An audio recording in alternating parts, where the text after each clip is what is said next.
Patriot threat poses a fascinating question, which is, what would happen if the federal income tax was illegal? And there's some big ramifications from that. And Cotton Malone, my recurring character, gets caught up in all of the ins and outs regarding that.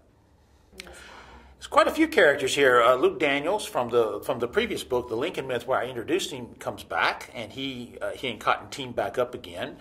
There's a Treasury agent by the name of Isabella Schaefer who gets involved in this, and then there's a rogue North Korean who's the antagonist of the novel, a very fascinating character based somewhat on someone from real life.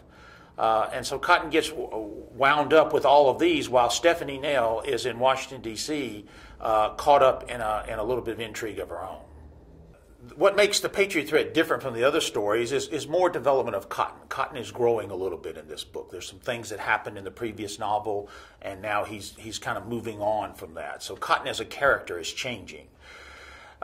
The story, though, basically deals with what I deal with in most of my books, which is action, history, secrets, conspiracy, and international settings. Something from the past, something lost, something forgotten, something you may not know a lot about, but you want to know more about. And in this case, the 16th Amendment. And that's what makes this book different, because it deals with the concept of the 16th Amendment and whether or not that it was properly ratified and whether or not it's actually the law of the land.